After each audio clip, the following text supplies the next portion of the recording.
स्वागत है आपका हमारे इस वीडियो में, जहां हम उजागर करते हैं वो रहस्य जो पुराणों, वेदों और तंत्र की गहराइयों में छिपे हैं। आज हम बात करेंगे देवी के उस स्वरूप की जिनका वर्ण बर्फ और चांद से भी अधिक उज्जवल है, जो तपस्या से काली थी और महादेव की कृपा से महागौरी बनी। ये हैं माँ महागौरी। तो वीडियो को अंत तक जरूर देखिए, क्योंकि आज मैं बताऊंगी वे गुप्त रहस्य और चेतावनियाँ जो साधारण पूजा पाठ में कभी सामने नहीं आते। कथा कहती है, जब माँ पार्वती ने भगवान शिव को पाने के लिए कठिन तप किया तो उनका शरीर धूल और तपस्या की गर्मी से काला हो गया। जब महादेव ने उन्हें स्वीकार किया तो गंगा जल से उनके शरीर की शुद्धि की गई और वे प्रकट हुई चंद्रमा जैसी उज्जवल माँ महागौरी। उनका यह स्वरूप है शांति, पवित्रता और जीवन के सारे दोषों का नाश करने वाला। गौरी का गूढ़ अर्थ। गौरी का अर्थ केवल उज्जवल नहीं है, तंत्र में इसे कहा गया है आत्मा की स्वच्छता। यानी माँ महागौरी का ध्यान करने से साधक के भीतर का अंधकार और पाप कर्म धीरे धीरे नष्ट होते हैं। ज्योतिषीय संबंध। माँ महागौरी का संबंध शुक्र ग्रह से माना जाता है। जिनकी कुंडली में दाम्पत्य जीवन, प्रेम या कला संबंधी बाधाएं होती हैं, वे नवरात्रि के अष्टम दिन इनकी पूजा करें तो दोष शांत हो जाते हैं। चेतावनी, शुक्र साधना का दुरुपयोग वासना और भोग में फंसा सकता है, इसलिए इसे केवल शुद्ध मन से करें। चक्र साधना का रहस्य। योग परंपरा में माँ महागौरी को सहस्रार चक्र की अधिष्ठात्री माना गया है।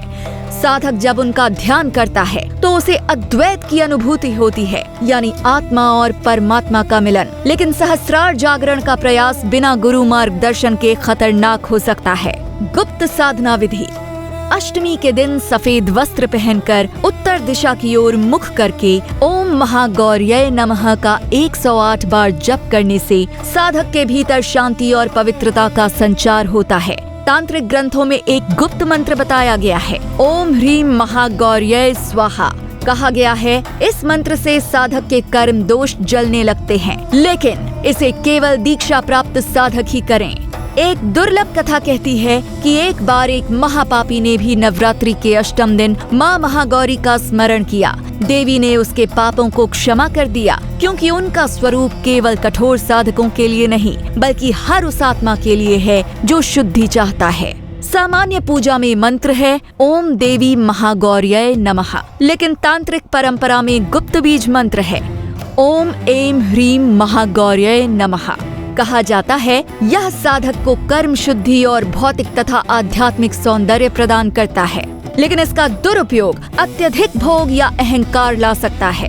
कल्पना कीजिए, एक ओर तपस्या से काली सती, दूसरी ओर गंगा स्नान से प्रकट हुई महागौरी, जिनका तेज इतना प्रखर है कि स्वयं चंद्रमा भी फीका पड़ जाए। यह दृश्य साधक को सिखाता है कि चाहे कितना भी अंधकार क्यों न हो, आत्मा की शुद्धि से वो सदैव उज्जवल हो सकती है।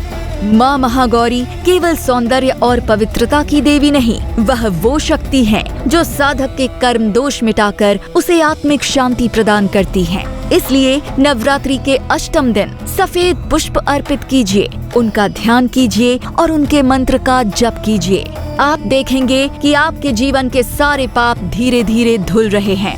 अगर ये रहस्य आपको छू गया है तो अभी हमारे चैनल को सब्सक्राइब कीजिए, क्योंकि अगले एपिसोड में हम उजागर करेंगे माँ सिद्धिदात्री का वो रहस्य जो साधक को अष्ट सिद्धि और नवनिधियों का वरदान देता है। वीडियो को लाइक और शेयर करना न भूलें, क्योंकि माँ महागौरी का आशीर्वाद केवल साधक को ही नहीं, बल्कि उनके वंश और कुल को भी शुद्ध कर देता है। याद रखिए, काली तपस्या से भी जन्म ले सकता है चांद जैसा सौंदर्य। यही है माँ महागौरी की कृपा।